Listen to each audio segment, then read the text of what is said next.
আমাদেরকে মসজিদের জিলহজ মাসের প্রথম জুমা, এই মাসের মাহফিল আমরা করে নাই। এই যে প্রথম 10 দিন চলছে, আজকে জিলহজের 2 তারিখ চলছে।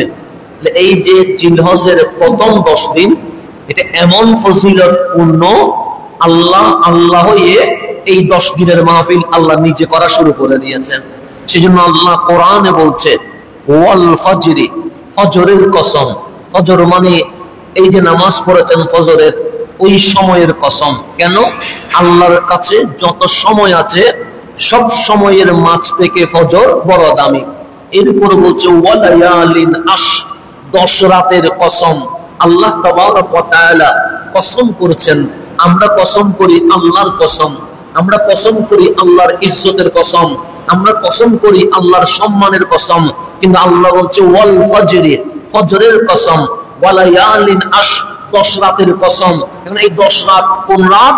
হযরতে আব্দুল্লাহ ইবনে আব্বাস রাদিয়াল্লাহু তাআলা আনহুমা বলছে কুন্নাল লায়ালিল উওয়াল মিন জিলহজ, এই জিলহজের প্রথম যে 10 রাত আছে আল্লাহ ওই 10 রাতের কসম করা শুরু করে দিয়েছেন। তাহলে এত দামি আল্লাহ হয়ে জিলহজের 10টা রাতের কসম করছে। রাত মানে দিন সহ চলে এসেছে। এই 10 দিন রাতের কসম করছে কে? আল্লাহ। কেন কসম করছে? আমার কামলিওয়ালা রহমাতুল্লিল আলামিন বলছে আন্নাহা আফদালু আইয়ামিদ দুনিয়া, এই দুনিয়ায় যত দিবস আছে, এই দুনিয়ায় যত রাত আছে, সকল দিন রাতের চেয়ে আমার আল্লাহ জিলহজের 10 দিনকে দামি করে দিয়েছেন। সেই জন্য উলামায়ে কেরাম বলেছেন যে 3-10 সবচেয়ে দামি। কয় 10? 3-10 সবচেয়ে দামি। 10টা অনেক আছে, কিন্তু সালাফে সালেহিন বলছেন, ইবনে হাজার আসকালানি বলছেন, ইমাম আন-নববী বলছেন, এভাবে যুগ যুগ ধরে উলামায়ে কেরাম বলছে 3-10 তুলনা আল্লাহ এই জমিনে রাখেন নাই। 1 নাম্বার, পহেলা মুহররম থেকে 10ই মুহররম, এই আশুরার 10 দিন সবচেয়ে দামি। 2 নাম্বার, জিলহজের প্রথম থেকে এই 10 দিন সবচেয়ে দামি। 3 নাম্বার, মাহে রমজানের শেষ 21 থেকে 30, এটা সবচেয়ে দামি। এই 3-10-এর চেয়ে দামি আর কোন 10 নাই। সেই জন্য স্পেশাল এই সময় দোয়া মুনাজাত কবুল হওয়ার সময়, এই সময় ইবাদত কবুল হওয়ার সময়, এই সময় আপনার জিকির কবুল হওয়ার সময়। সেই জন্য আল্লাহ তাবারক ওয়া তাআলা পবিত্র কোরআনে আমাদেরকে খেতাব করে বলছেন ওয়ায়াজকুরু ইসমাল্লাহি ফি আইয়ামিন মা'লুমাত, যে নির্দিষ্ট সময় আছে, এই সময়ে তোমরা বেশি বেশি আল্লাহর জিকির করো। সেজন্য কোরবানির মাস আসতে দেরি আমরা দেখবেন আল্লাহু আকবার, আল্লাহু আকবার, লা ইলাহা ইল্লাল্লাহ, ওয়াল্লাহু আকবার, আল্লাহু আকবার, ওয়ালিল্লাহিল হামদ। এই তাকবীর জিকির কেন করছি? আল্লাহ বলছেন ওয়ায়াজকুরু ইসমাল্লাহ ফি আইয়ামিন মা'লুমাত, যখন এই নির্দিষ্ট দিবস আসবে, এই নির্দিষ্ট দিবস কি? আইয়ামুল আশ, এই যে জিলহজের 10 দিন আছে, এই 10 দিনে আল্লাহর জিকির করো, আল্লাহর তাকবীর দাও, আল্লাহর তাহলিল করো, আল্লাহর তাসবিহ করো। কেন? যে এই 10 দিন এমন দামি, এই প্রত্যেকটা দিন রাত, একটা রাত লাইলাতুল কদরের সমান সওয়াব হয়ে যাবে। রব্বুল আলামিন আমাদেরকে এই 10 রাত 10 দিবস আল্লাহ যেন খাস ভাবে, স্পেশাল ভাবে আমাদেরকে বেশি ইবাদত করার জন্য তৌফিক নসিব করেন। আমরা কত জুমাই ছিলাম হজ নিয়ে, আপনাদের হয়তো মনে আছে যে আমরা হজের উপর আলোচনা করছিলাম। তো হজের উপর আলোচনা করতে গিয়ে আমরা বলেছিলাম যে আল্লাহ তাবারক ওয়া তাআলা বলছে মানুষের কলবের মধ্যে, মানুষের অস্তিত্বের মধ্যে আমি দুনিয়ার লোভ লালসা দিয়ে সাজিয়ে দিয়েছি। তো মানুষ সেজন্য দুনিয়ার দিকে দৌড়ে, কখনো গাড়ির দিকে দৌড়ে, কখনো বাড়ির দিকে দৌড়ে, কখনো টাকার দিকে দৌড়ে, কখনো সিনেমার দিকে দৌড়ে, কখনো অবৈধ কাজ কারবারের দিকে দৌড়ে।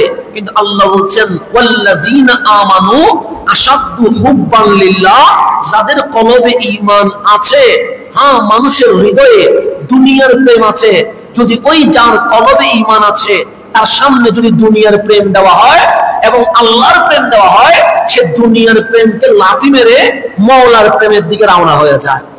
আমরা আলোচনা থেকে বুঝেছিলাম হজ এটা একটা প্রেমের নিদর্শন। আল্লাহ খানায়ে কাবার দিকে বান্দাকে ডাকছে যে তুমি আমার প্রেমে কাবার দিকে চলে এসো। দুনিয়ার প্রেমে কখনো কক্সবাজার যাচ্ছ, দুনিয়ার প্রেমে কখনো রাঙ্গামাটি যাচ্ছ, দুনিয়ার প্রেমে কখনো বিচে যাচ্ছ, দুনিয়ার প্রেমে কখনো পাহাড় পর্বত হিমালয়ে যাচ্ছ, কিন্তু আমার প্রেম যদি তোমার হৃদয়ে থাকে, যদি সামর্থ্য থাকে তোমার, খানায়ে কাবার দিকে চলে আসো। হজ কখন শুরু হয়েছে এই ইতিহাস আমরা সঠিকভাবে বলতে পারবো না। যদি বলেন কেন? কারণ বাবা আদমের জামানা থেকে ইতিহাস লেখা হয় নাই, নূহ আলাইহিস সালামের জামানা থেকে ইতিহাস লেখা হয় নাই। হজ তখন থেকে ছিল যখন বাবা আদম ছিল। কেন? কারণ আল্লাহ নিজে কোরআনে বলছে, ইন্না আউওয়ালা বাইত উদিয়া লিন-নাস লাল্লাযী বিবাক্কা মুবারাকান ওয়া হুদান লিল আলামিন, যে এই দুনিয়ায় যখন কিছুই ছিল না, সর্বপ্রথম আমি আল্লাহ আমার বান্দার ইবাদতের জন্য আমার ঘর বাইতুল্লাহ বানিয়ে দিয়েছি। তাহলে যখন আমি আপনি ছিলাম না, তখনও বাইতুল্লাহ ছিল কি ছিল না? ছিল। সেজন্য এই জাজিরাতুল আরবে গেলে একটা রাজধানী, একটা জায়গার নাম হচ্ছে জেদ্দা। জেদ্দা এটা কোত্থেকে আসছে? জেদ্দা মানে দাদি, দাদি থেকে আসছে। তার মানে মা হাওয়া ওখানে ইন্তেকাল করেছেন বিদায় ওটার নাম কি হয়ে গেছে? জেদ্দা হয়ে গেছে। তাহলে মা হাওয়া আসলেন আরবে, বাবা আদম আসলেন এশিয়ায়। তখন তো আর বাংলাদেশ, ইন্ডিয়া, পাকিস্তান, শ্রীলঙ্কা এগুলা ছিল না। সবগুলো মিলে কয় দেশ ছিল? এক দেশ। শ্রীলঙ্কা বলেন, মায়ানমার বলেন, বাংলাদেশ বলেন, ভারত বলেন, ভুটান বলেন, পাকিস্তান বলেন, সবগুলো ছিল একটাই তো হিন্দুস্তান বা এশীয় উপমহাদেশ। তো ওখানে আসলেন বাবা আদম আলাইহিস সালাম। সেই জন্য শ্রীলঙ্কার পাহাড়ের উপরে বাবা আদমের পায়ের চিহ্ন আছে না নাই? আছে। জান্নাত থেকে সরাসরি শ্রীলঙ্কার পাহাড়ে কদম রেখেছেন, ওনার কদমের চিহ্ন আজও রয়ে গেছে। সেই জন্য আপনি যখন ইতিহাস পড়বেন, সিরাত পড়বেন, দেখবেন ইয়ামানে আল্লাহর ওলি এসেছেন, সিরিয়ায় নবী এসেছেন, ফিলিস্তিনে নবী এসেছেন, জাজিরাতুল আরবে নবী এসেছেন, কিন্তু আমাদের এশিয়া উপমহাদেশে কোনো নবী আসে নাই। আমরা নবীর মাধ্যমে ইসলাম পাই নাই। ইতিহাস বলছে সাহাবী এখানে এসেছিল, কিন্তু এসে উনি থাকেন নাই, চলে গেছেন। তাহলে আমরা ইসলাম পেয়েছি কাদের মাধ্যমে? আল্লাহর ওলিদের মাধ্যমে। তো এই জমিনের নবী আসে নাই কেন? এই কারণে নবী আসে নাই, কারণ বাবা আদম যখন জান্নাত থেকে সর্বপ্রথম শ্রীলঙ্কার জমিনে কদম রেখেছে, নবুয়তের যে নূর, ওই নূর দিয়ে আমাদের উপমহাদেশ আলোকিত হয়ে গেছে। সেই জন্য এখানে ইসলাম রক্ত দিয়ে আসতে হয় নাই, এখানে ইসলাম মারামারি দিয়ে আসতে হয় নাই, এখানে ইসলাম কঠিন ভাবে আসতে হয় নাই। আল্লাহর ওলিরা এসেছেন, কিছুটা বাধাগ্রস্ত হয়েছেন, কিন্তু ওনারা ওই নবুয়তের যে নূর বাবা আদম থেকে আসা, ওই নূরের ফয়জাতের কারণে আল্লাহর ওলিরা দাওয়াত দিয়েছেন, আমরা অটোমেটিক দাওয়াত কবুল করে ফেলেছি। এটা হচ্ছে নবুয়তের যে নূর দিয়ে আমাদেরকে বিস্তৃত করে দেওয়া। তো সেই জন্য বাবা আদম আসছেন কোথায়? শ্রীলঙ্কায়। কিন্তু উনি খালি পায়ে, ঘোড়ার উপর উঠে নাই, গাধার উপর উঠে নাই, গরুর উপর উঠে নাই, হাতির উপর উঠে নাই। শ্রীলঙ্কার জমিন থেকে 300 বছর খালি পায়ে হেঁটে হেঁটে তাওয়াফ করার জন্য খানায়ে কাবায় চলে গেছে। বিশাল এক সফর করেছেন বাবা আদম। আমাদেরকে এটা বোঝানোর জন্য কাবা হালকা জিনিস নয়, কাবা এটা মামুলি জিনিস নয়, এটা এত দামি। আমি তোমাদের বাবা হওয়ার পরেও শ্রীলঙ্কার জমিন থেকে চাইলে ঘোড়ার উপর উঠতে পারতাম, গাড়ার উপর উঠতে পারতাম, হাতির উপর উঠতে পারতাম, স্যান্ডেল পায়ে দিতে পারতাম, কিন্তু আমি কাবার সম্মানে শ্রীলঙ্কার জমিন থেকে খালি পায়ে চলে গেছে। তাহলে তাওয়াফ, জিয়ারত, হজ এগুলো আগে থেকে ছিল। কিন্তু আমরা কোরআন পড়ে যেটা আমরা হজ করছি, সেটা হচ্ছে হযরতে আমাদের বাবা ইব্রাহিম আলাইহিস সালামের দেওয়া বিধান থেকে আমরা পালন করছি। কেন? আমাদেরকে বলা হয় মিল্লাতে ইব্রাহিম। আমরা যেই মিল্লাতের উপর আছি এটার নাম মিল্লাতে ইব্রাহিম, খলিলুল্লাহর মিল্লাতের উপর আছি। খলিলুল্লাহর দেওয়া বিধান আমরা হাবিবুল্লাহর মাধ্যমে পেয়ে গেছে। সেই জন্য আল্লাহ তাবারক ওয়া তাআলা কোরআনে বলছে, ওয়া ইয ইয়ারফাউ ইব্রাহিমুল কওয়াইদ মিনাল বাইত ওয়া ইসমাঈল, যখন আমার ইব্রাহিম এবং ইসমাঈল খানায়ে কাবার সংস্কার কাজ শেষ করলো, আল্লাহর ঘর যেভাবে করা দরকার সেভাবে যখন শেষ করলো, তখন ওনারা দোয়া করছেন, রব্বানা তাকাব্বাল মিন্না ইন্নাকা আনতাস সামিউল আলিম। মাওলা, আমরা কাউকে দেখানোর জন্য এই ঘর সংস্কার করি নাই, দুনিয়ায় নাম পাওয়ার জন্য এই ঘর সংস্কার করি নাই। আমাদের নেম প্লেট খানায়ে কাবার সামনে থাকবে, এই জন্য আমরা সংস্কার করি নাই। আমরা শুধু তোমার জন্য করেছি। রব্বানা তাকাব্বাল মিন্না, আমি ইব্রাহিম এবং আমার ছেলে ইসমাইল, বাবার ছেলে মিলে আমরা এই ঘর সংস্কার করলাম শুধুমাত্র আপনার জন্য, সুতরাং আপনি কবুল করে ফেলেন। ইন্নাকা আনতাস সামিউল আলিম, আপনি শুনেন জানেন আমাদের ভেতরে কি আছে, এটা আপনার চেয়ে বেশি কেউ জানে না। আমরা কি বলতে চাই তা আপনার চেয়ে বেশি কেউ শুনে না। তা আল্লাহ তাবারক ওয়া তাআলা এমন ভাবে কবুল করলেন খানায়ে কাবার কাজ, যেমন এই মসজিদ কাজ হয়েছে কি হয় নাই? হয়েছে। এখানে অনেক সময় সিঁড়ি ব্যবহার হয়েছে, আমাদের উপরে কাজ করতে সিঁড়ি লাগে লাগছে, সিঁড়িটা কি করছেন, কাজ শেষ নিয়ে গেছেন, নষ্ট হয়ে গেছে, ফেলে দিয়েছেন। এখানে অনেক কিছু ইউজ হয়েছে কি হয় নাই? হয়েছে। আমি যদি বলি এই মসজিদে সিমেন্ট যে লাগছিল, সিমেন্টের প্যাকেট গুলো কই? আপনি বলবেন এগুলো তো আমরা রাখি নাই। টাইলস যেগুলো বেঁচে গেছিল এগুলো কোথায় রাখছেন? আপনি বলবেন এগুলো তো আমি রাখি নাই। কেন? কাজ শেষ হলে অতিরিক্ত জিনিস আমরা আর রাখি না, এটা কি করে দিই? ফেলে দেই। তো খলিলুল্লাহ খানায়ে কাবার কাজ করার জন্য একটা পাথর আনছিলেন উপরে ওঠার জন্য, এটার নাম মাকামে ইব্রাহিম। তো আমরাও তো কত পাথরের উপর পা রাখি, যখন বৃষ্টি পড়ছে এখানে সারা জায়গায় পানি, যখন একটা উঁচু পাথর থাকবে সেখানে আমরা পা রাখলাম। এখন আমি কেন পা রাখলাম? আপনি কি ওই পাথরটা গড়ে নিয়ে রেখে দিবেন? না, এটার উপর আমি যেমন পা রাখবো আপনারাও কি রাখবেন? পা রাখবেন। হয়তো বা এটা 2 বছর পর রাস্তা থেকে সরে যাবে, ফেলে দিবে, না লাগলে এটার কি কোনো কাজে আসবে না। তো খলিলুল্লাহ খানায়ে কাবার কাজ সম্পাদন করার জন্য এটা পাথর আনলেন। আল্লাহ বললেন খলিল, এমন ভাবে খানায়ে কাবার কাজ কবুল করেছি, শত পাথরের উপর তুমি দাঁড়িয়েছো, একটা পাথর জমিনে স্মৃতি হিসেবে থাকবে না। ফিহি আয়াতুম বাইয়িনাত মাকাম ইব্রাহিম, যেই পাথরের উপর দাঁড়ায়া খানায়ে কাবার কাজ সম্পাদন করেছো, এই পাথরটাও আমি খানায়ে কাবার অংশ বানিয়ে দিয়ে দিয়েছি। কবুল কিভাবে হয়? এই পাথর তার কোনো প্রয়োজন নেই। মাকাম ইব্রাহিম যে পাথর, এটা তো শুধুমাত্র কাবার কাজ করার জন্য আনছে, কারণ তখন তো আর সিঁড়ি নেই। তুমি বললেন আমি পাথরের উপর দাঁড়িয়ে উপরে ছাদের কাজ করব, তো ছাদের কাজ শেষ, পাথরের আর কোনো কাজ আছে নাই, এটা কাবার অংশ না, তো পাথরকে ফেলে দেওয়া দরকার।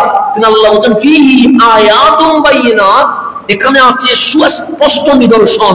আল্লাহ বলছেন যে ঈমান আনার জন্য যে দলিলগুলো লাগে, যে বাইয়িনাত প্রমাণগুলো লাগে, যে তাওহীদের উপর বিশ্বাস করার জন্য, ইসলামকে মানার জন্য যে ডকুমেন্টস লাগে, ফিহি আয়াতুম বাইয়িনাত মাকাম ইব্রাহিম, আর আমি আল্লাহ এই মাকাম ইব্রাহিমকে বাইয়িনাত ইসলামের জন্য, তাওহীদের জন্য, সমস্ত ডকুমেন্টসের জন্য আমি আল্লাহ বাইয়িনাত প্রমাণ হিসেবে, নিদর্শন হিসেবে রেখে দিয়েছি।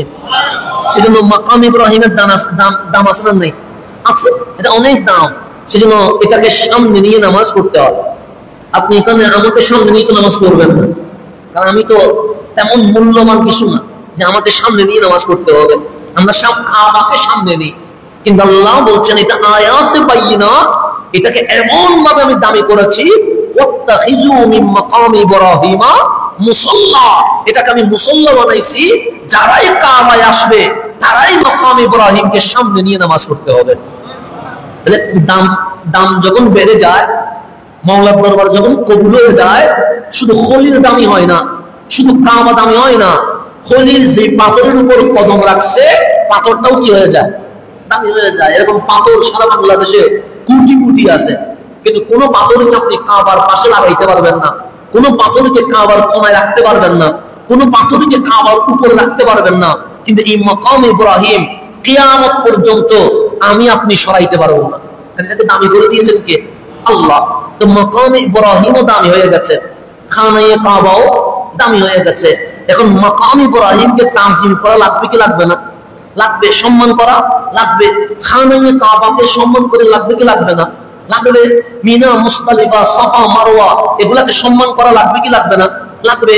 আরাফার মধ্যে তাজিমে বসে আপনার মুনাজাত করা লাগবে কি লাগবে না? লাগবে। কেন? আল্লাহ যালিকা, আর বাস্তবতা হচ্ছে ওয়া মান ইউআযিম শাআইরাল্লাহ, যে আল্লাহর নিদর্শনাবলীকে সম্মান করে, ইউআযিম তাজিম করে, সম্মান করে, ফাইন্নাহা মিন তাকওয়াল কুলুব, তাহলে বুঝতে হবে তার কলবে কি আছে, তাকওয়া আছে, সে সত্যি আল্লাহরে ভালোবাসে, সে সত্যি আল্লাহরে ভয় পায়। তা আল্লাহরে যে ভালোবাসে এটা নিদর্শন কি?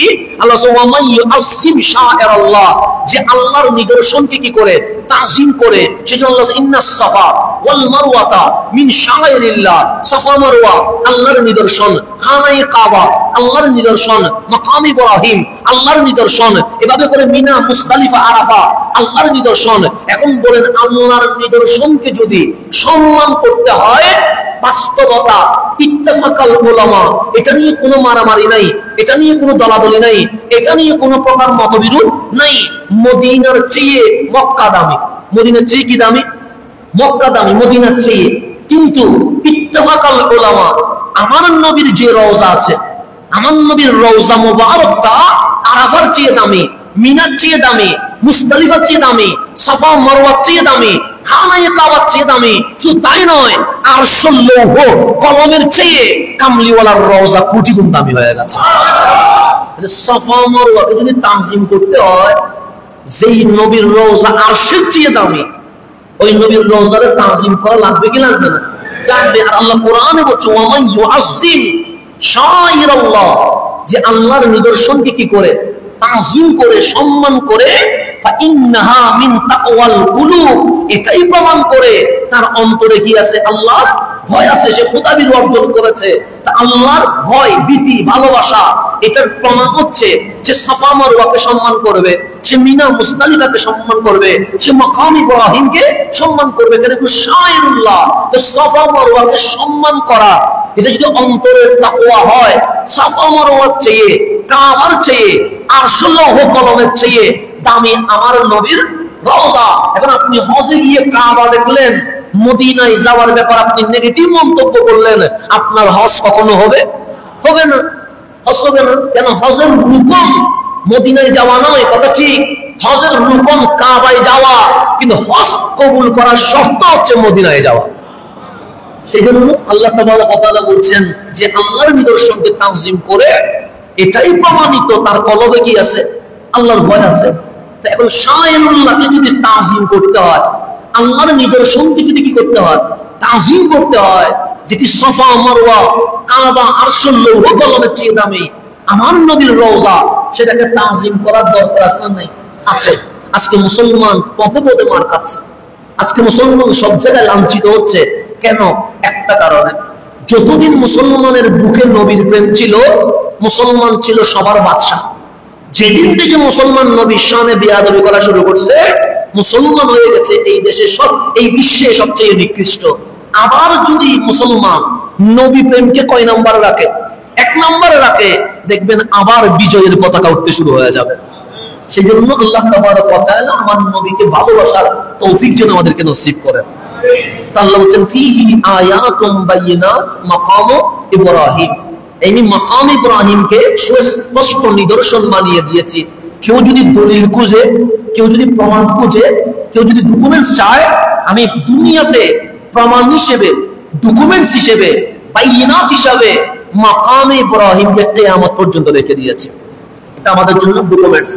এখন খানায়ে কাবাও দামি, মাকাম ইব্রাহিমও দামি। এরপর কাজ যখন শেষ হয়েছে, আল্লাহ বলছেন ওয়াআযিন ফিন নাসি বিল হজ, ইব্রাহিম আযিন মানে আযান দাও। আমরা জুমার আযান দিছি কি দেই নাই? দিছি। যিনি আযান দেয় ওনাকে বলে মুয়াজ্জিন। মুয়াজ্জিন মানে যিনি কি দেয়, আযান দেয়। আযান মানে কি ডাকা, আহ্বান করা, মানুষকে বলানো, এটা নাম হচ্ছে আযান। তো মুয়াজ্জিন এটা নরমাল জিনিস নয়, মুয়াজ্জিন এটা খাঁটি জিনিস নয়। প্রথম মুয়াজ্জিন হচ্ছে ইব্রাহিম খলিলুল্লাহ। খলিল যদি মুয়াজ্জিন হয়, রোজটা দামি না অদামি? আল্লাহ কোরআনে বলছে ওয়াআযিন, খলিল আমি আপনাকে মুয়াজ্জিন বানিয়েছি, আযান দেন। কিসের আযান? ফিন নাসি বিল হজ্জি, মানুষকে হজের দিকে ডাকার জন্য আপনি আযান দেন। তাহলে আযান দেওয়া এটা আল্লাহর নির্দেশ, কার উপরে? খলিলুল্লাহর উপরে। তা আল্লাহ বলছেন আযিন, আযান দেন ফিন নাসি বিল হজ, হজের জন্য মানুষকে ডাকেন। এখন আমার প্রশ্ন, আপনার প্রশ্ন, তখন তো মাইক নাই, সাউন্ড বক্স নাই, অনলাইন নাই, তো মানুষের দাওয়াত যাবে কেমনে? তা আল্লাহ সান্ত্বনা দিচ্ছেন ইয়াতুকা রিজালান ওয়া আলা কুল্লি দামিরিন ইয়াতিনা মিন কুল্লি ফাজ্জিন আমিক। খলিল আযান দেওয়া আপনার কাজ, ওই আযানের বরকতে কিয়ামত পর্যন্ত এই কাবার দিকে কেউ হেঁটে কেউ উঠে চড়ে, আধুনিক জামানায় যেই যন্ত্র আবিষ্কার হলে কাবায় আসা যাবে, প্রত্যেকে আপনার আযানের কারণে পাগলের মতো হজের দিকে রওনা হয়ে যাবে। খলিলকে আল্লাহ সান্ত্বনা দিচ্ছেন, আপনার আযান আদামের পর্যন্ত না, 7 কিলোমিটার না, আপনার আযান শুধু মক্কায় না, আযান দিবেন আপনি, কিন্তু ওই আযানের বরকত এত বেশি হয়ে যাবে কিয়ামত পর্যন্ত। ইয়াতুকা আপনার ডাকে, মানে কাপ দিয়ে শুধু খলিল আপনার ডাকে কিয়ামত পর্যন্ত কেউ হেঁটে কেউ উঠে চড়ে, যত আধুনিক হবে, ওই আধুনিক জামানায় সেই যন্ত্রাংশের মধ্য দিয়ে কাবায় আসা যাবে, প্রত্যেকে পাগলের মতো কাবার দিকে ছুটতে থাকবে। তাহলে খলিলুল্লাহর আযানের পাওয়ার আছে না নেই? এখনো বাস্তবতায় মানুষ ছুটছে কি ছুটছে না? ছুটছে। যখন কাবার কথা মনে আসে তখন আর পরিবারের কথা মনে পড়ে না, তখন দুনিয়ার ব্যবসার কথা মনে পড়ে না। যেমন কি আমাদের বিশেষ করে চট্টগ্রামের মানুষ একটু বেশি আবেগপ্রবণ, সেজন্য দেখবেন যখন বিদেশ যায় তখন মা কাঁদে, বাপ কাঁদে, ভাই বন্ধু কাঁদে, বউ বেটি কাঁদে, সবাইকে কান্না করে কি করে না করে। আমাদের চট্টগ্রাম এয়ারপোর্টে গেলে দেখবেন যারা যাচ্ছে কান্নার রুল পড়ে যাচ্ছে, কেন? আমাদের আবেগ ভালোবাসা এগুলো একটু বেশি। যারা হজে যায় ওরা আফসোস করে, আমার ছেলেটা কিভাবে থাকবে, আমার মেয়েটা কিভাবে চলবে, কিন্তু ওই কাবা দেখার পর হজের শেষ মৌসুম পর্যন্ত ওরা পরিবারের কথা ভুলে যায়। কেন? কাবা মাওলার প্রেমের কথা মনে করায় রাখে।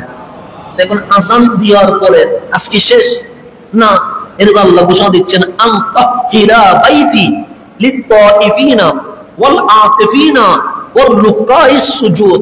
এ খলিল, যারা কাবায় আসবে ওরা আমার মেহমান। ওরা কার মেহমান? আল্লাহর মেহমান। দুইফুর রহমান, দুইফ মানে মেহমান, রহমান মানে আল্লাহ। তো কাবায় যারা যাচ্ছে, নামাজ পড়তে গেলেও আল্লাহর মেহমান, তাওয়াফ করতে গেলেও আল্লাহর মেহমান, উমরা করতে গেলেও আল্লাহর মেহমান, ইতিকাফ করতে গেলেও আল্লাহর মেহমান, হজ করতে গেলেও আল্লাহর মেহমান। তো মেহমানকে তাজিম করবে কে? যিনি দাওয়াত দিবে তিনি তো তাজিম করবেন, কথা ঠিক না? যেমন আমি যদি আমার ঘরে আপনারা দাওয়াত দিই, আমি যদি না থাকি, তাহলে সম্মান দেওয়া হলো না অসম্মান করা হলো? অসম্মান। আপনি গিয়ে দেখলেন হুজুর ঘরে নাই, তখন মনে মনে বলবেন এটা কিরকম কথা, দাওয়াত দিলেন আমাদেরকে এই টাইমে, উনি নিজে বের হয়ে গেছে, তাই মেহমানদারি করবে কে? এখন আল্লাহ বলছেন আসজিন, দাওয়াত দিবে খলিলুল্লাহ। দাওয়াত যিনি দিয়েছেন উনি ইব্রাহিম আলাইহিস সালাম, ওনার দাওয়াত শুনে যারা গিয়েছে তারা কি মেহমান। তো মেহমানকে তাজিম করা লাগবে কি লাগবে না? লাগবে। সেজন্য আল্লাহ বলছেন আনতাহিরা বাইতি লিত্তাইফিনা ওয়াল আতিফিনা ওয়ার রুকাইস সুজুদ। হে খলিল, হে আমার জবিহুল্লাহ, ইব্রাহিম খলিলুল্লাহ এবং ইসমাইল জবিহুল্লাহর উপর দায়িত্ব হয়ে গেছে। কি দায়িত্ব? আমার ঘর পবিত্র রাখা, পরিষ্কার রাখা, পরিচ্ছন্ন রাখা। কাদের জন্য? যারা তাওয়াফ করবে, যারা ইতিকাফ থাকবে, যারা রুকু সিজদা দিয়ে নামাজ করবে, এই খানায়ে কাবা পরিষ্কার করা আমি আল্লাহ খলিলুল্লাহ আর জবিহুল্লাহ দায়িত্ব দিয়ে দিয়েছে। তাহলে মুয়াজ্জিনের ডিউটি যেগুলো করে, আযান দেওয়া, এটা কার ডিউটি? মুয়াজ্জিনের ডিউটি। মসজিদ আমরা অনেক সময় মুয়াজ্জিনকে দিয়ে কি করায়? পরিষ্কার করায়। কেন? কোরআন বলতে তাহিরা বাইতি।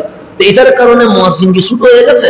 না না, আল্লাহ খলিলুল্লাহকে দিয়ে কাজ করানোর মধ্য দিয়ে বিশ্ববাসীকে জানিয়ে দিয়েছে, সচিব হওয়ার চেয়ে, ইঞ্জিনিয়ার হওয়ার চেয়ে, লয়ার হওয়ার চেয়ে, অ্যাডভোকেট হওয়ার চেয়ে আমি আল্লাহর কাছে মুয়াজ্জিন কোটি গুণ দামি হয়ে গেছে। তাহলে মুয়াজ্জিনের পাওয়ার আছে না? আছে। আচ্ছা, আল্লাহ কোরআনে বলছে এখন হজ শুরু হয়ে গেছে কার মাধ্যমে? খলিলুল্লাহর মাধ্যমে, জবিহুল্লাহর মাধ্যমে। সেই হজের মধ্যে কোনো অতিরঞ্জিত কিছু ছিল না। সেখানে ছিল আল্লাহর জিকির, সেখানে ছিল আল্লাহর তাহলিল, সেখানে ছিল আল্লাহর তাসবিহ, সেখানে ছিল ইহরাম, সেখানে খানায়ে কাবার উদ্দেশ্যে কি দেওয়া, রওনা দেওয়া, কুরবানি করা, এগুলো সবগুলো কিসের অংশ ছিল? হজের অংশ ছিল। খলিলুল্লাহর পরে দাউদ আলাইহিস সালাম আসলেন, সুলাইমান আলাইহিস সালাম আসলেন। ওনাদেরও বিধান কয়টা ছিল? একটা। তখন ওনাদের কাবা মানে কিবলা ছিল মসজিদে আকসা, আর হজের জন্য, উমরার জন্য মূল কেন্দ্র ছিল খানায়ে কাবা। এটা হচ্ছে মূল জিনিস। মানে নামাজের কিবলা ছিল ফিলিস্তিনের মসজিদে আকসা, আর হজের জন্য, তাওয়াফের জন্য, উমরার জন্য মূল কেন্দ্র ছিল খানায়ে কাবা। তাহলে এখানে দুইটা হয়ে গেছে, এটা নামাজের কিবলা একটা হজ উমরার জন্য মূল কেন্দ্র। গড় কয়টা হয়ে গেছে? দুইটা। সেজন্য হজ উমরাটা প্রথমে হয়েছে ইন্না আউয়ালা বাইত, প্রথম গড় খানায়ে কাবা। এর 40 বছর পর নামাজের কিবলা মসজিদ আকসা হয়ে গেছে। এটা দাউদ ইসলামের কিবলা, এটা সুলাইমান ইসলামের কিবলা, এটা মুসা আলাইহিস সালামের কিবলা। সবার কিবলা ছিল মসজিদে আকসা। তা আমার নবী যখন মক্কায় আসছে, তখন আমার রাসূল মক্কায় তখনও কিবলা মসজিদে আকসা, কিন্তু উনি মক্কায় খানায়ে কাবার সামনে। খানায়ে কাবা এটা কয়মুখী? চতুর্মুখী। কাবার সামনে গেলে কি উত্তর, দক্ষিণ, পূর্ব, পশ্চিম আছে না?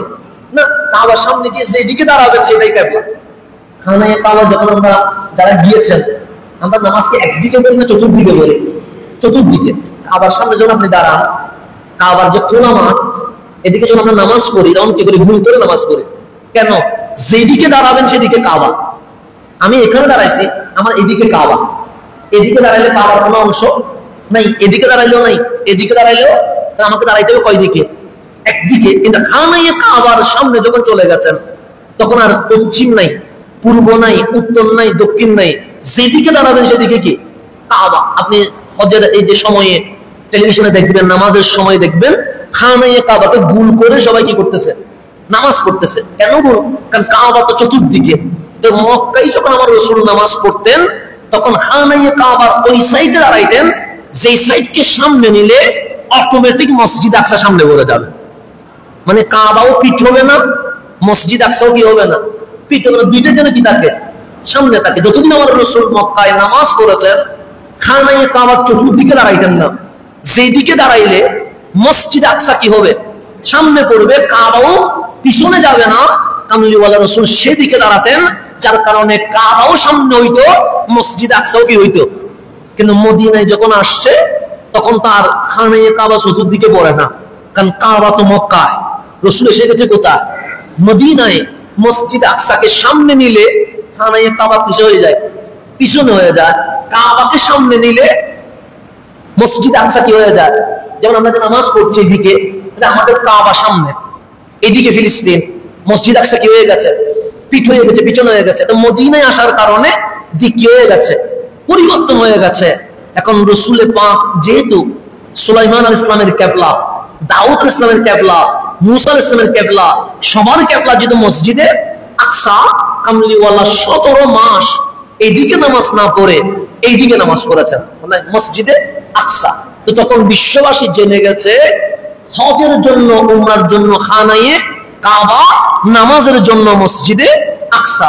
17 মাস পরে হঠাৎ আমার নবী যখন মসজিদ নববী থেকে 3 কিলোমিটার দূরে মসজিদ এখনো আছে, নাম তার মসজিদে জিল কিবলাতাইন, 2 কিবলার মসজিদ। যারা মদিনায় গিয়েছেন তারা সেখানে 2 রাকাত নামাজও পড়েছেন। সব হাজিরা সে মসজিদ দেখে আসে। আমার রাসূল নামাজ পড়ছেন এদিকে, যোহর অথবা আসরের নামাজ। যোহর আসরের নামাজে কিরাত পড়তে হয় ছোট ছোট করে। তো কামলিওয়ালা কিরাত পড়ছে, আর মন কেন জানি চটপট করছে। হঠাৎ মনে মনে বলছে, মালিক, আমার নামাজ এদিকে পড়তে ইচ্ছে করছে না। আমার নামাজ ওই যে তাওয়াফ করবে যেদিকে, উমরা করবে যেদিকে, হজ করবে যেদিকে, ওই কিবলার দিকে আমি নামাজ পড়তে চাই। কেন? ওই কিবলার মধ্যে মাকাম ইব্রাহিমে দাঁড়ায়া খলিলুল্লাহ বলেছিলেন, রব্বানা ওয়াবআস ফীহিম রাসূলা। মালিক, খানায়ে কাবার কাজ করার পেছনে তুমি যদি স্যালারি দাও, বোনাস দাও, পুরস্কার দাও, একটা পুরস্কার দিও আমার বংশে আখেরি নবী হাবিবুল্লাহকে দিয়ে দিও।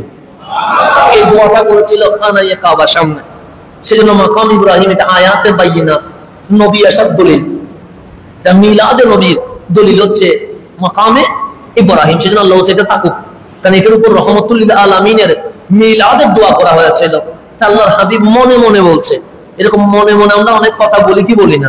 বলি। নামাজে দাঁড়াইলে দেখবেন মন ডানে চলে গেছে, মন বামে চলে গেছে, মন শরীর বাংলাদেশে, মন চলে গেছে আমেরিকায়। এরকম মাঝে মাঝে নামাজের ভিতরে হয় কি হয় না? হয়, আমাদের হয় এরকম। কিন্তু এটা তো রহমতুল লিল আলামিন। এটার মন তো দুনিয়ার দিকে হবে না, এটার মন হবে তো কোন দিকে? কারণ হাবিবুল্লাহ, মন তো এইদিকে হবে। তো আমার নবী মনে মনে বলতেছেন, আমি নামাজটা এদিকে পড়তে চাই না, আমি নামাজ পড়বো কোন দিকে? বাইতুল্লাহর দিকে। খানায়ে কাবা এটা আমি কিবলা বানাবো। ওই নামাজের ভেতরে আমার আল্লাহ বলছেন ফাওয়াল্লি ওয়াজহাকা শাতরাল মসজিদিল হারাম। হাবিব এখন চাইছেন, আপনাকে যদি এখন না দেই এটা আমার ভালো লাগবে না। কেন চেয়েছেন কে? হাবিবুল্লাহ। এখন নামাজের ভেতরে আপনি মসজিদে আকসা বাদ দিয়া খানায়ে কাবাকে কিবলা বানায়া দেন। কেন? সে ফালানুওয়াল্লিয়ান্নাকা কিবলাতান তারদাহা। আমি উত্তর দক্ষিণ পূর্ব পশ্চিম দিয়ে কি করব? আমি মসজিদ আকসার কাবা দিয়ে কি করব? আমার হাবিব যেদিকে খুশি, আমার হাবিব যেদিকে রাজি, আমি আল্লাহ সেটারে কিবলা বানায়া দিয়ে দিব। এরপর থেকে খানায়ে কাবা এটা হজেরও কিবলা, এটা উমরারও কিবলা, এটা তাওয়াফেরও কিবলা, এটা বিশ্ব মুসলমানের জন্য কিয়ামত পর্যন্ত নামাজের কিবলা হয়ে গেছে।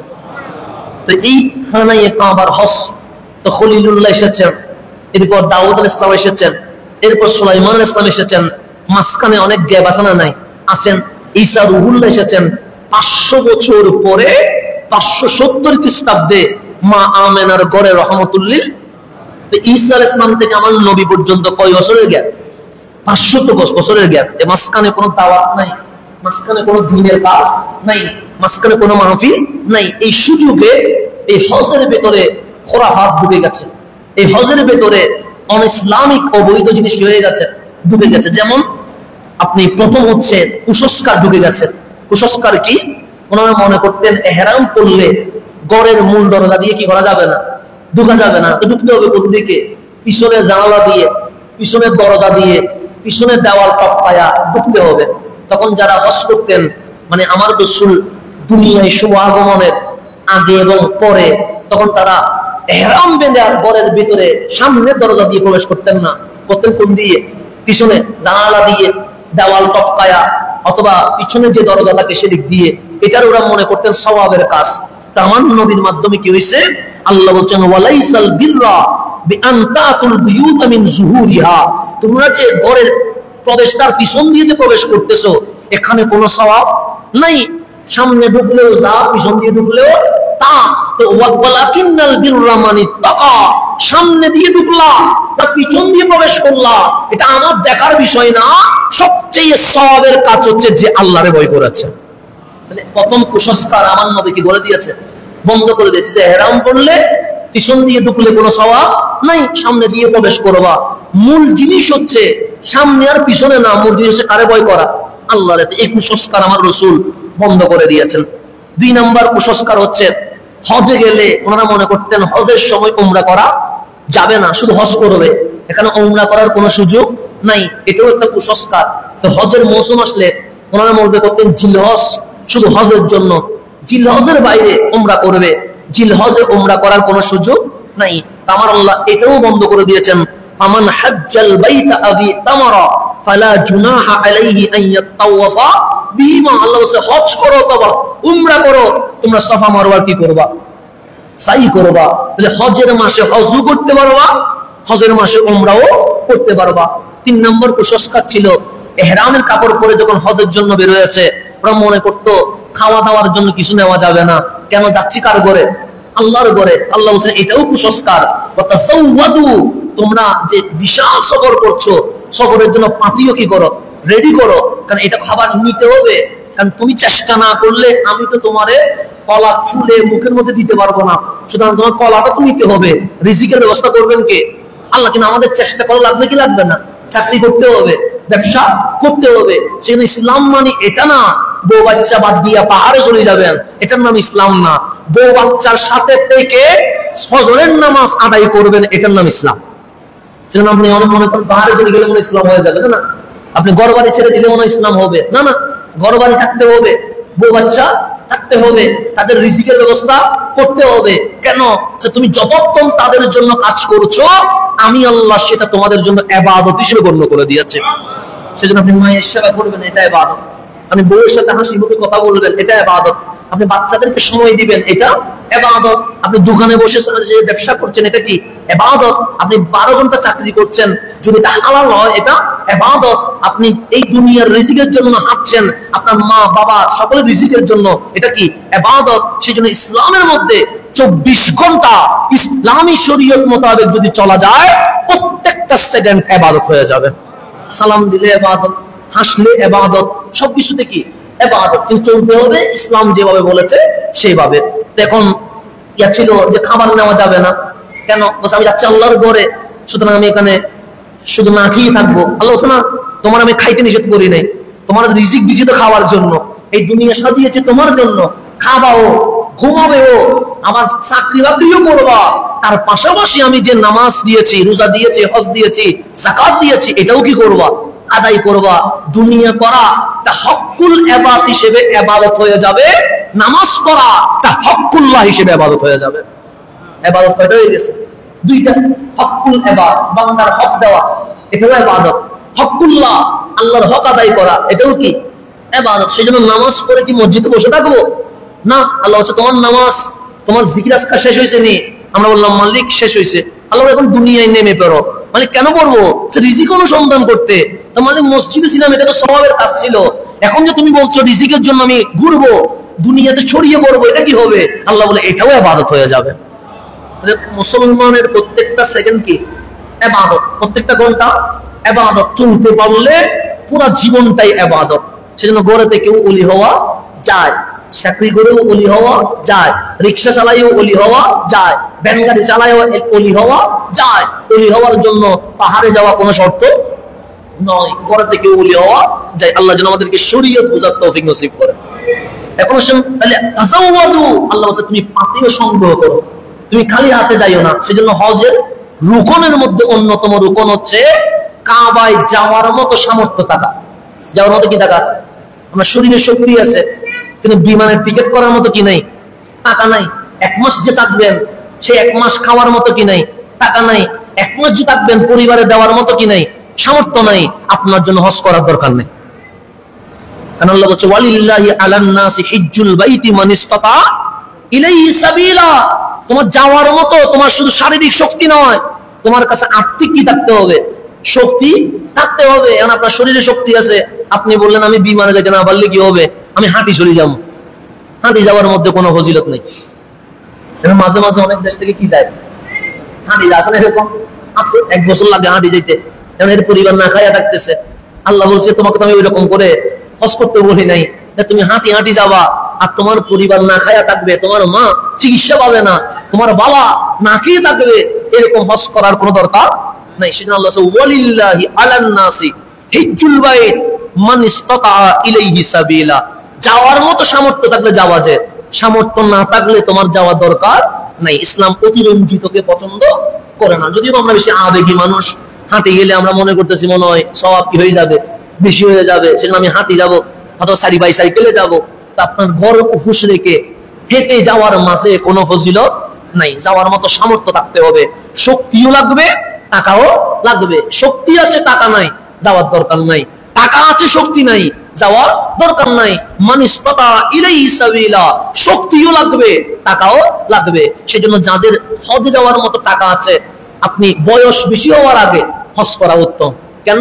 কারণ আপনি যখন বয়স বৃদ্ধ হয়ে যাবে, তখন হুকুম আহকাম ভালো করে পালন করা যায় না। সেজন্য তরুণ বয়সে হজ করতে পারলে এটাই ভালো। শয়তানকে পাথর মারা সুন্দরভাবে হয়, তাওয়াফ করা সুন্দরভাবে হয়, মিনা মুজদালিফায় অবস্থান করা সুন্দরভাবে হয়। আল্লাহ যেন আমাদেরকে জওয়ানি বয়সে হজ করার তৌফিক নসিব করেন। এরকম করে আবার অনেকে মনে করছে হজে গেছি, এখানে ব্যবসা বাণিজ্য করা যাবে না, শুধু জিকির করব, তসবিহ করব, তাহলিল করব, লাব্বাইক আল্লাহুম্মা লাব্বাইক এগুলা বলবো, দুনিয়াদারি করব না। আল্লাহ বলেন লাইসা আলাইকুম জুনাহুন আন তাবতাগু ফাদলাম মির রাব্বিকুম, যে তোমাদের কোনো গুনাহ নাই আল্লাহর ফজল, আল্লাহর অনুগ্রহ সন্ধান করার মাঝে কোনো গুনাহ নাই। হজ করতে এসেছো, যেগুলো ফরজ ওয়াজিব সুন্নাহ এগুলাও আদায় করো। ব্যবসা করার সুযোগ থাকলে ব্যবসাও করো। আল্লাহ দুনিয়া করারও কি দিয়েছেন? সুযোগ দিয়েছেন। আল্লাহ বলেছেন তুমি 45 দিনের জন্য গেছো, একদম ঘর বাড়ি ঘুরে যাওয়া, এটাও না। লাইসা আলাইকুম জুনাহ, তোমাদের কোনো দোষ নাই, কোনো প্রকার গুনাহ হবে না, কোনো পাপ নাই। আন তাবতাগু ফাদলাম মির রাব্বিকুম, তোমাদের রব থেকে ফজল রিজিক অনুসন্ধান করার মাঝে কোনো গুনাহ হবে না। সুতরাং তুমি যদি মক্কায় ব্যবসায়ী হও, বিজনেসম্যান হও, তোমার ব্যবসাও চলবে, তোমার হজও চলবে, এটা কোনো সমস্যা নাই। তাহলে যত কুসংস্কার ছিল হযরতে খলিলুল্লাহর পরে এসে, ঈসা রুহুল্লাহর পরে এসে আমার নবী পর্যন্ত 500 বছরের যে গ্যাপ, এই গ্যাপের মাঝে যেগুলা কুসংস্কার ছিল আমার নবী এসে সমস্ত কুসংস্কার কি করে দিয়েছে, বন্ধ করে দিয়েছে। যেটা আমার আল্লাহর বান্দার জন্য সহজ হয়, সুন্দর হয়, সাবলীল হয়, সেটাকে আমার নবী বিধান বানায়া খলিলুল্লাহর দেওয়া হজ আমার কামলিওয়ালা রাসূল জিন্দা করে দিয়েছেন। এটার নাম কি? হজ। তো হজ মানে মুহাব্বত। এই মুহাব্বতটা কেমনে হয়? সেজন্য আপনি নামাজ পড়েন। নামাজ এটা নতুন কোনো জিনিস নয়।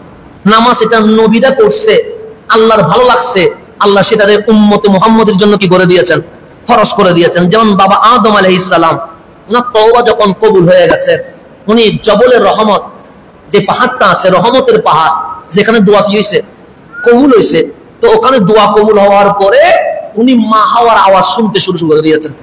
300 বছর মা হাওয়ার আওয়াজ শুনে নাই, শ্রীলঙ্কা থেকে কি পর্যন্ত, মক্কা পর্যন্ত। ওই জবলের রহমত পাহাড়ে দাঁড়ায়া যখন মাওলার দরবারে দোয়া করতেছেন, মালিক 300 বছর রব্বানা জালামনা আনফুসানা বলে বলে দোয়া করেছি, আমার দোয়া থেকে কোনো ভুল আছে? খলিল লজ্জায়, হযরত বাবা আদম লজ্জায় মাথা কি করে না, আসমানের দিকে তুলে না। মাথা সব সময় কোথায় হয়, নিচু। কেন? যিনি অপরাধ করে ওনার মাথা উপরে থাকে না, ওনার মাথা কোথায় থাকে, নিচু থাকে। কিন্তু বাবা আদম তো অপরাধ করে নাই, পাপ করে নাই, ভুল করে নাই। কেন? উনি জান্নাতে যদি ফলটা না খাইতেন দুনিয়ায় আসতেন না। উনি যদি দুনিয়ায় না আসতেন আপনি আমি আসতাম না। তো ফল খাবে এই হুকুম টাকা আল্লাহর। কিন্তু আল্লাহ একটা সিস্টেম করে দিয়েছে, আদম ভুল করবে না, উনি নবী, কিন্তু আদমের উম্মত তো ভুল করবে, আদমের ছেলে তো ভুল করবে। তো ভুল করলে তওবা করার সিস্টেম আছে না নাই? আছে। আমি আদমের মাধ্যমে বনি আদমকে শিখাবো কিভাবে তওবা করতে হয়। এটা হচ্ছে সেজন্য বাবা আদমকে দিয়ে আমাদেরকে শিখাচ্ছে। কিন্তু এখানে অনেকে বলবো বাবা আদম ভুল করছে, বাবা আদম এটা করছে না, বাবা আদম ভুল করে নাই। বাবা আদমের উপর আল্লাহ এটাই ফরজ করে দিয়েছেন, উনি খাবেন, উনি না খাইলে জান্নাত থেকে আসবে না। এখন বলেন জান্নাতে অবৈধ কোনো জিনিস আছে? জান্নাতে অবৈধ কোনো জিনিস আছে? তো অবৈধ জিনিস যদি না থাকে খাওয়া হারাম হবে কেন? জান্নাতে তো সব হালাল। আল্লাহ একটা সিস্টেম করেছে যে এটা তো খাওয়া না, এখানে যাবা না, তার মানে এখানে যাইতে হবে। না গেলে আদম দুনিয়া আসবে না। আদম যদি দুনিয়ায় না আসে বনি আদম হবে না। তো আদম তো খাবে না, সেজন্য আল্লাহ বাবা আদম থেকে মা হাওয়ারে বানাইছে, যাতে মা হাওয়ার মাধ্যমে বাবা আদম অন্তত এটা মুখে হইলেও নে, মুখে নিলে হবে, আল্লাহ শুধু টুটে লাগাইলে হবে, বাকিটা আমি আল্লাহ করে ফেলবো। তো বাবা আদম আসলেন, উনি তো ভুল করে নাই, কিন্তু মাথাটা কোন দিকে, নিচের দিকে উপরে তুলে না। কেন? নিজের সন্তানকে শিখাচ্ছে তুমি মাওলার সামনে যখন দাঁড়াবা অহংকার থাকতে পারবে না, মাথা উঁচু থাকতে পারবে না। তোমার মাথা সিজদায় যেরকম লুটিয়ে যায় সেরকম মাওলার সামনে নিচু হয়ে যাবা। তুমি ভাবতেছেন আমার মুনাজাতে কি কোনো ভুল আছে? আল্লাহ বলে ভুল নাই। ভুল নাই বলে কোরআনে রব্বানা জালামনা আনফুসানা এই আয়াত নাযিল করে দিয়েছেন। ভুল নাই, কিন্তু চাওয়ার সিস্টেম যেটা ওইটাতে পৌঁছে নাই। তখন বাবা আদম হঠাৎ করে দোয়া করছেন, আল্লাহুম্মা ইন্নী আসআলুকা বিহাক্কি মুহাম্মাদিন সাল্লাল্লাহু আলাইহি ওয়াসাল্লাম, মালিক তোমার হাবিবুল্লাহর ওসিলায় আমার মুনাজাত কবুল করে ফেল। আল্লাহ বলেন এখন ঠিক আছে, এখন ঠিক আছে, তুমি আমার হাবিবের নাম নাও নাই কেন? তখন উনি বলতেছেন হাবিবরে চিনলা কেমনে? তখন বাবা আদম বললেন, মালিক তুমি যখন রূহ আমার ভিতরে দিছো, এটা আমি বলি নাই, এটা ইবনে তাইমিয়া বলতেছেন মাজমাউল ফাতাওয়ার মধ্যে, যখন আপনি আমাকে রূহ দিলেন আমার শরীর লড়াচড়া শুরু হয়েছে। ফারাফাতু রাসি, আমার মাথা আমি উপরে তুলছি, আমি মাথা ডানে বামে করি নাই, আমার জান আসার করে উপরে তুলছি। ফারাআইতু আলা কাওয়াইমিল আরশ, সর্বপ্রথম আমি আরশের কুটি দেখছি। আরশের কুটির মধ্যে মাকতুবান, সেখানে লেখা আছে লা ইলাহা ইল্লাল্লাহু মুহাম্মাদুর রাসূলুল্লাহ সাল্লাল্লাহু আলাইহি ওয়াসাল্লাম। তোমার পাশে ওনার নাম দেখতে পেয়েছি। সুতরাং আমি আদম বুঝে গেছি মালিক যদি মাখলুকাত জগতে কাউরে ভালোবাসে এটার নাম রহমাতুল লিল আলামিন। সুতরাং আমি ওনার উসিলায় দোয়া চাচ্ছি। আল্লাহ বলেন দোয়া কবুল হয়ে গেছে। এই দোয়া কবুল হইতে দেরি জবলের রহমত থেকে মা হাওয়ার আওয়াজ শুনতেছে কে? বাবা আদম। জবলের রহমত থেকে দৌড়ে আওয়াজ করতে কি আসতেছে, এই আওয়াজ কান আর আওয়াজ মিলায়া মিলায়া মিলায়া মিলায়া আরাফার জমিনে যখন আসছে তখন বাবা আদম মা হাওয়ার সাক্ষাৎ পেয়ে গেছে। আরাফা মানে পরিচয় পর্ব। দুনিয়াতে 300 বছর পর মা হাওয়ার বাবা আদমের কি হয়ে গেছে, মোলাকাত হয়ে গেছে। ওই আরাফার মধ্যে যখন ওনাদের দুইজনের সাক্ষাৎ হয়েছে তখন সময় ছিল ফজর। ওই ফজরের সময় বাবা আদম মাওলার শুকরিয়ায়, তওবা কবুল হওয়ার শুকরিয়ায় 2 রাকাত নামাজ পড়ছে। আল্লাহ বলে এত ভালো লাগছে আমার আদমের নামাজ, আমি উম্মতে মুহাম্মদের উপর ফজরের নামাজ ফরজ করে দিয়েছি। এরপরে হযরত ইব্রাহিম আলাইহিস সালাম উনি যখন ইসমাইল জবিউল্লাহকে কি করতেছে, কুরবানি করতেছে কোথায়? মিনায়। তখন গলার উপর কি দিয়ে দিয়েছে? ছুরি দিয়েছে। কিন্তু ছুরি কি করে না, কাটে না। হঠাৎ করে জান্নাত থেকে কি চলে আসছে? দুম্বা চলে আসছে। খলিল কাটলেন, দুম্বা কি হয়ে গেছে? কেটে গেছে। চুকুলে দেখে ইসমাইল জবিহুল্লাহ দাঁড়িয়ে আছে, এখানে কুরবানি হয়ে গেছে কি? দুম্বা। তখন খলিল বলছেন, মালিক তুমি তো স্বপ্নে দেখাইছিলা ইসমাইলের কুরবানি করতে, কিন্তু ইসমাইলের গলার উপর ছুরি চালাইলাম, কাটে না, কিন্তু দেখলাম কোত্থেকে প্রাণী একটা চলে আসছে। আল্লাহ বলে, স্বপ্নে দেখাইছিলাম ইসমাইল, কিন্তু কবুল করলাম দুম্বা। এই যে কবুল করা, ইসমাইলকে কোরবানি করলে যে সওয়াব হইতো, আমি আল্লাহ এই দুম্বা কোরবানির মাধ্যমে ইসমাইলের কোরবানি কবুল করে ফেলেছে। এই ইসমাইলের কোরবানি যে কবুল করেছে, এই শুকরিয়ায় মিনার মধ্যে খলিলুল্লাহ আল্লাহর দরবারে 4 রাকাত নামাজ পড়েছিল। কয় রাকাত? সময় ছিল জোহরের। আল্লাহ জোহরের ওয়াক্তে আমাদের জন্য 4 রাকাত নামাজ ফরজ করে দিয়েছে। এটা হচ্ছে প্রেমের লীলা খেলা। এই একইভাবে হযরত উযাইর আলাইহিস সালাম, নাম কি? হযরতে উযাইর। তো উনি একটা গ্রাম দিয়ে যাচ্ছে, যে গ্রামের মধ্যে কোনো কিছু নাই, ধ্বংস হয়ে গেছে। তো উযাইর বলতেছে, মালিক এটা আবার নতুন করে শহর হবে কেমনে? কে বলতেছেন? উযাইর। আল্লাহ ওনাকে সেখানে মৃত্যু দিয়ে দিলেন। তাকে, হযরতে উযাইরকে। 100 বছর ছিলেন কি অবস্থায়?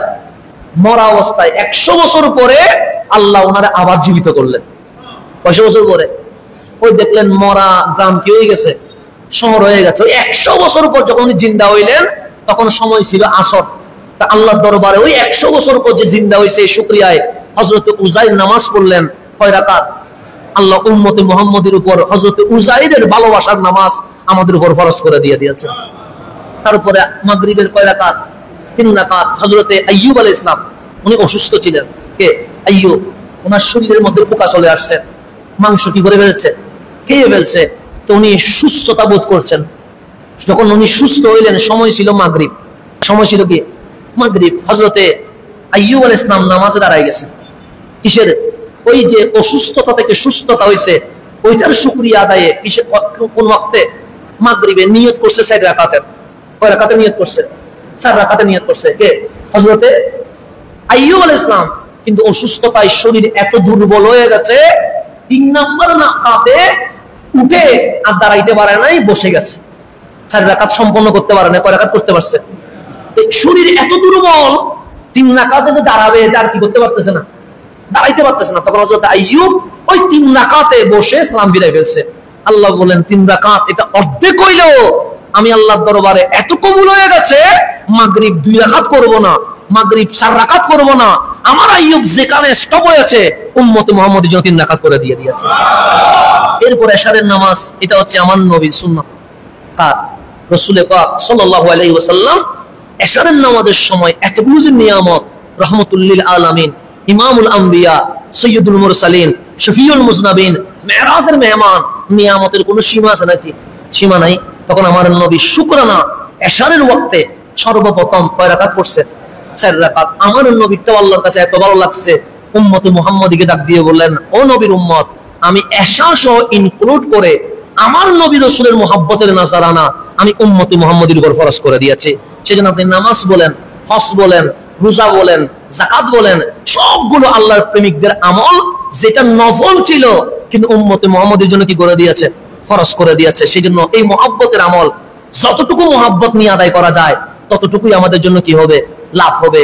আল্লাহ তাবারক ওয়া তাআলা আমাদেরকে অন্তত একবার হলেও খানায়ে কাবার তাওয়াফ, মদিনায়ে মুনাওয়ারার সালামি কবুল করুক। আমিন।